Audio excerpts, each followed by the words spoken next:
Então vamos para alguns exercícios, né, de teoria dos conjuntos. Item 4. Sendo A o conjunto formado por 1, 2 e o subconjunto 1, 2, obter o conjunto das partes de A. Então, vamos à resolução. O item 4, ele pede o conjunto das partes. Lembrando que o conjunto das partes é o quê? São todos os subconjuntos possíveis, né, dentro do conjunto A. Então, é importante lembrar que o P de A é dado por 2 elevado a n, em que P de A é o conjunto das partes e o n pertence aos naturais. Ok? Conjunto dos naturais. Então, no caso, P de A é 2. Quantos são os naturais aqui? Quantos são os números, né? N representa a quantidade de elementos do conjunto. A gente tem o 1, 2 e o subconjunto 1, 2, então são 3. Então, o total de subconjuntos possíveis é 2 ao cubo, que é 4, que é 8. Que é 8. 2 vezes 2, 4 e 2 vezes 4, 8. Então, vamos encontrar esse conjunto das partes. Então, temos lá o conjunto 1, né? O subconjunto formado pelo 1, o subconjunto formado pelo 2, subconjunto formado pelo 1, 2, o vazio. Temos lá o subconjunto formado por 1, 1, 2, né? E temos o subconjunto formado por 2. Subconjunto 1, 2. Temos também o A. Quantos já foram? 1, 2, 3, 4, 5, 6, 7, falta 1. Que é o conjunto formado pelo... que é o subconjunto formado pelo 1, 2. Tudo bem?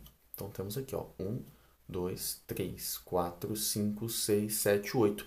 Esses são os 8 elementos, né, que formam o conjunto das partes do conjunto A. São todos os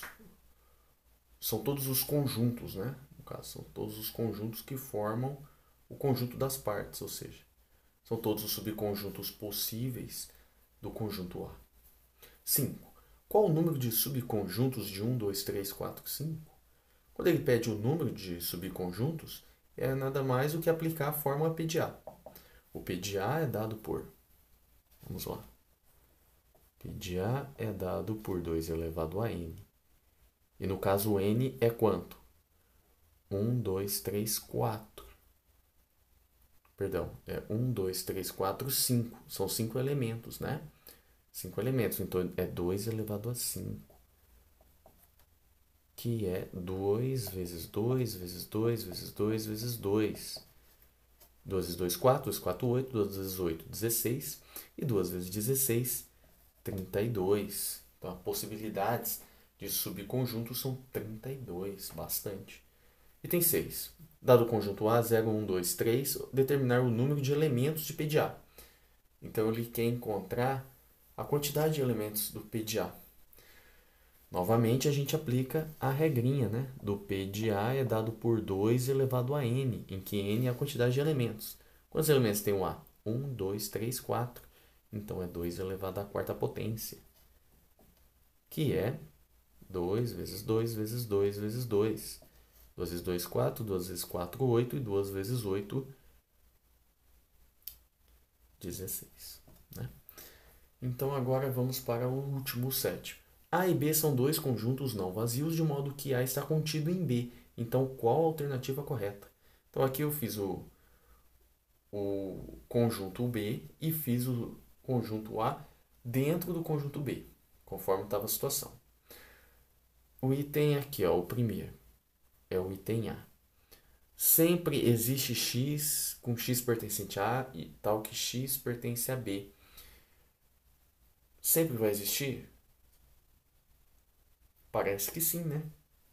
Sempre eu posso encontrar um x aqui em A que também vai estar em B, né? Por quê? Porque o A ele está contido em B, ele é subconjunto de B. B. Sempre existe x com x pertencente a B, tal que x pertence a A. Não, eu posso ter um x aqui em B e esse x em particular não pertence a A.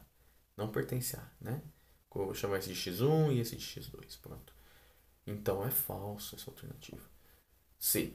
Se x pertence a B, então x pertence a A? Não, é o contrário, né? Se o x pertence a A, ele vai pertencer a B. Então é novamente falso. Se x pertence a B, então x não pertence a A. Bom, isso também é falso, porque se o x pertence a B, ele pode pertencer a A. Eu posso encontrar o x que pertence a B e pertence a A. Pode ser o x1, pode ser o x3, né? Não necessariamente ele não vai pertencer a A. Ele pode. Então também é falso. E A e B não têm elementos em comum. Como não? Se o A é subconjunto de B, ele tem elementos em comum. Então é falso. A única alternativa possível para esse caso é a alternativa A, que ficou faltando colocar aqui. É a alternativa A de amor. E é isso.